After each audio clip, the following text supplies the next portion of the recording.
Does anyone have any questions?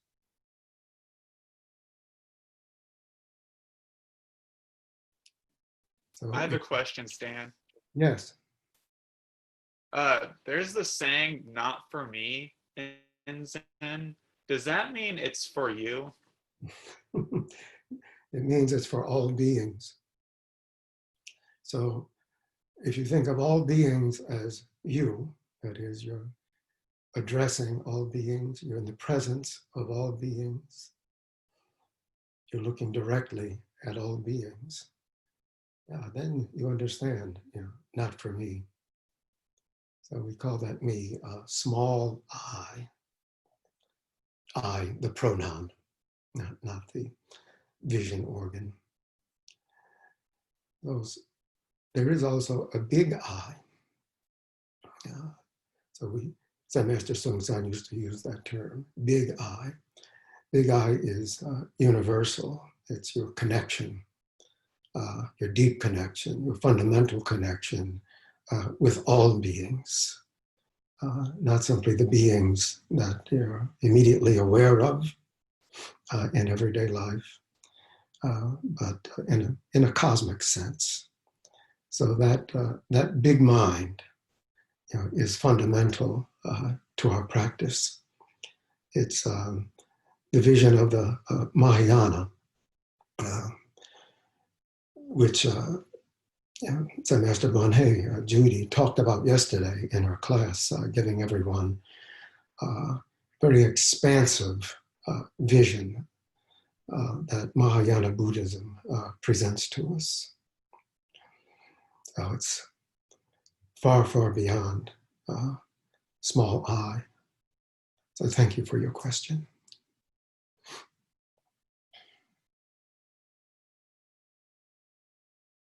Any other questions?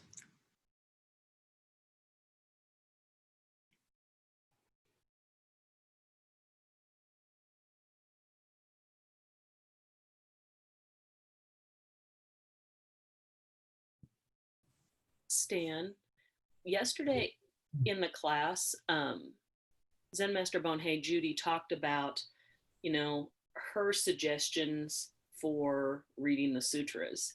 Do you have anything? I think you were there kind of in the background because you were the recorder, but do you have any suggestions? Because it's like the Avatamsaka Sutra. I'm so drawn to it and I want to read it, and I try and I get through a few pages and it's like, well, this is really beautiful, but I don't get past the first few pages. Mm-hmm. So do you have anything that you could suggest about reading the sutras? So our practice is sometimes called a direct transmission apart from the sutras. So you don't really have to read any sutras, but we do, and we actually strongly recommend reading the sutras, which contain Buddha's teachings. We actually chant one sutra as part of our regular practice, although we don't chant it on Zoom, and that's the Heart Sutra. That's the shortest sutra. So sometimes there's references to some one-word sutras, but they're not really sutras. So the Heart Sutra is very condensed, and you have to not only read it, not only chant it to really get something from it, but you actually have to study it. And I think the best way to read sutras is in a book that combines commentary with the sutras, because they can be pretty opaque sometimes. It's a different literary world. It's a different kind of rhetoric that takes a lot of getting used to, and there are things in the background that we're usually unaware of that have to be brought forward. So there are many such books. I recommend Red Pine's books. So for instance, Red Pine's translation and commentary on the Diamond Sutra. Next to the Heart Sutra, the Diamond Sutra is the second shortest important sutra. So that might be a good place to start. beyond that, they all get actually quite long. Bodhidharma's favorite sutra was the Lankavatara. It's Bodhidharma who is considered to be the person who first said, Zen, and he's the founder of, we consider him to be the founder of Zen practice, is a direct transmission, not depending on words and speech, outside of the sutras. But he brought with him from India, when he traveled to China, the Lankavatara Sutra. Lankavatara literally means the descent into Lanka, that being Sri Lanka. The word avatar? Avatar is one who descends into this world. So the Lankavatara Sutra is what he gave to his successor. He said, here, this is the only sutra you need. So that was kind of a sutra transmission, apart from the Zen transmission. So, of course, I would recommend the Lankavatara Sutra, and Red Pine has an edition of that with a commentary as well. So if you start there, you're off to a good start, but I wouldn't neglect the Avatamsaka Sutra. It's not that you have to read it straight through. I think yesterday, Judy talked about Barry Briggs, who's a teacher in our school, who lives very close to the border wall in New Mexico, Arizona actually, where he lives. He has a very small Zen center there, and he's a very disciplined person, and he reads one page of the Avatamsaka Sutra every day. So that's a 1,500 page book, but one page goes a long ways. Also, you can just open it anywhere or in any chapter and just read. If you set out to read the whole thing, it can be pretty discouraging, but I wouldn't neglect it.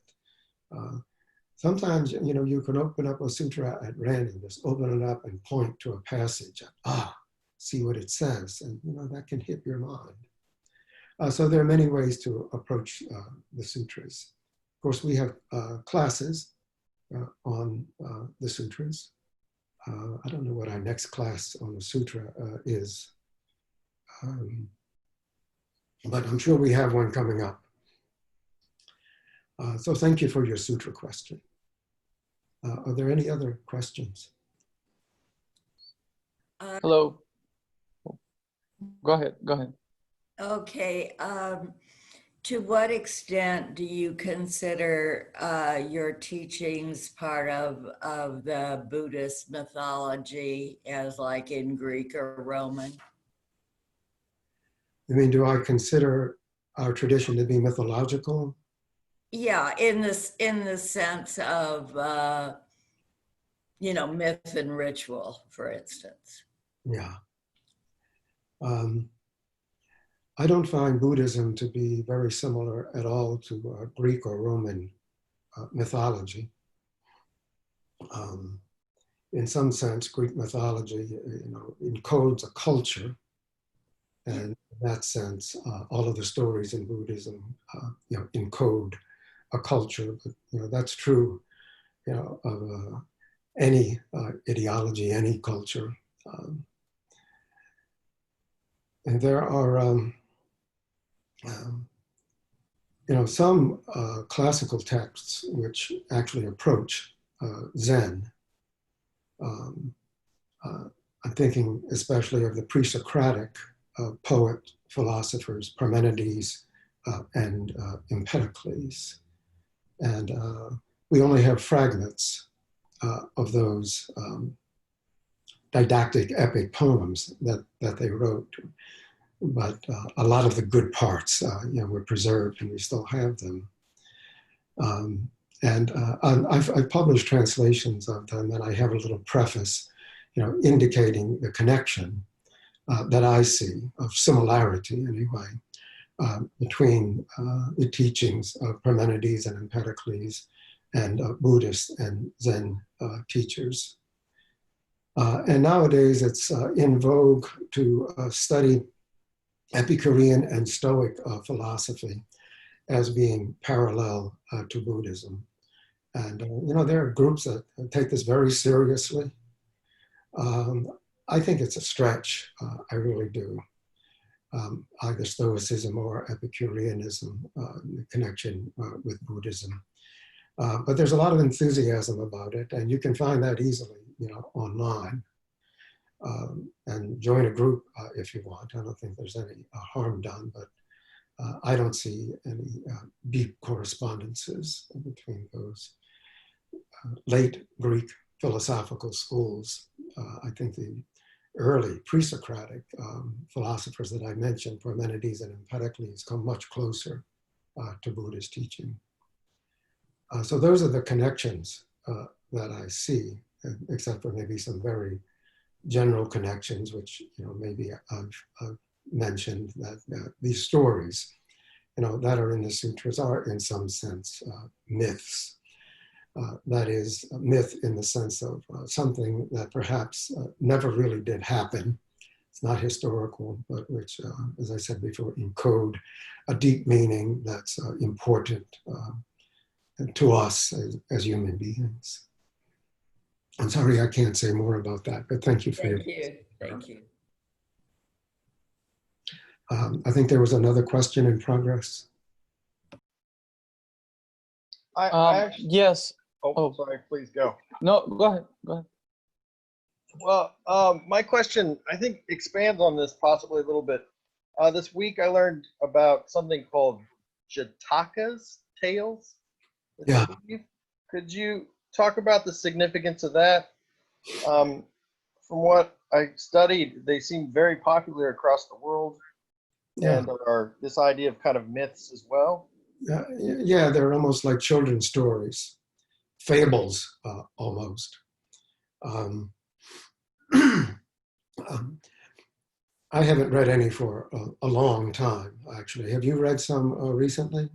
I listened to an audio book by this person that was discussing them, and she told a few of the tales as well.